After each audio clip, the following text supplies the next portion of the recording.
It's World Bee Day, and the buzz is getting louder because bees desperately need our attention. Every year on May 20th, people across the globe pause to appreciate a creature that works quietly behind the scenes, feeding our world. Bees are far more than honeymakers. They are pollinators, guardians of biodiversity, and vital players in our planet's survival. Without them, nearly 75% of the crops that feed humanity would struggle to grow and reproduce. Think of apples, almonds, strawberries, coffee, and even chocolate, all made possible by bee pollination. But bees are vanishing, and fast. Entire colonies are collapsing. Wild bee populations are shrinking. Scientists call it an ecological crisis. Farmers call it a threat to food supply. But most people don't realize how urgent it really is. Bee decline isn't something happening in far-off forests or remote farms. It's happening in your backyard, your parks, your cities. And that's why World Bee Day exists, not just to raise awareness, but to ignite action. Because bees aren't just symbols of nature. They're indicators of how healthy or unhealthy our environment has become. And right now the signs aren't good. So let's talk about what's hurting them, and more importantly, what you can do to help. It starts with pesticides, particularly a class called neonicotinoids. These chemicals don't just kill pests, they mess with bees' navigation systems, memory, and ability to return to the hive. One small dose can make a bee forget where its home is. Worse, these chemicals linger in soil and water, spreading through entire ecosystems and harming multiple species. Second, bees are losing their homes fast. Wildflower meadows have been paved over for parking lots, subdivisions, and industrial farms.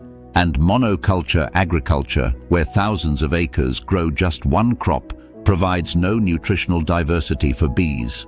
Imagine eating only white rice for every meal every day. That's what monoculture farming feels like for bees. They need a rich buffet of pollen sources to stay healthy.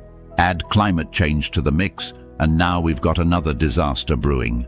As seasons shift and temperatures rise, flowers bloom at the wrong times. Bees emerge from hibernation only to find no food waiting. Or worse, storms and floods wipe out their habitats entirely. And then there are parasites like the varroa mite, which attaches to bees and spreads deadly viruses through entire colonies.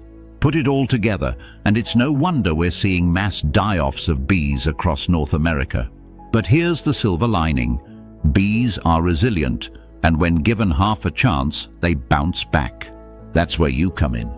You don't have to be a beekeeper to make a difference. Even small actions can create a ripple effect that saves lives. So what can you do this World Bee Day? Start by planting a pollinator-friendly garden, no matter how small your space is. Bees love native flowers like milkweed, bee balm, black-eyed Susans, goldenrod, lavender, and coneflowers. These aren't just beautiful, they're packed with nectar and pollen that fuel bee populations. The key is planting in clusters and ensuring a mix of flowers bloom from spring through fall. Even a balcony or windowsill can become a bee oasis. Avoid chemical pesticides and herbicides in your yard. Seriously, they don't just kill pests, they kill pollinators too. Instead, go organic. Use natural deterrents, plant companion crops, or encourage predatory insects to handle pests the eco-friendly way. Let your dandelions grow. That's right, those weeds are some of the first food sources bees find in early spring. Clover is another superfood for pollinators. Stop mowing it down, let it flourish. Consider leaving a patch of your yard wild. Some bees nest in bare ground, tall grass, or decaying wood. You can even install a bee hotel, a small wooden structure that gives solitary bees a place to rest and raise young. Unlike honeybees, these wild bees don't form hives or swarm, and they rarely sting. Want to help even more? Buy local honey from ethical beekeepers. Not only does this support bee-friendly farming practices, but local honey is often less processed and better for your health. Read labels and beware of cheap imported honey. It's often filtered to the point where it no longer contains any pollen. Support local farms and farmers' markets, especially those using organic or regenerative practices. These operations tend to be more mindful of pollinators and may even include flower borders specifically for bees. On a larger scale, get involved with community efforts to create pollinator corridors. These are long stretches of wildflowers, native plants, or natural landscapes that connect green spaces and give bees safe pathways to travel. Cities like Seattle, Minneapolis, and Charlotte are already transforming public lands into pollinator havens. You can encourage your local government to do the same, plant wildflowers in public parks, medians, and along bike paths. Push for legislation that bans harmful pesticides or funds pollinator research and habitat restoration. Some states have already begun creating bee highways or passing laws to protect native bee species.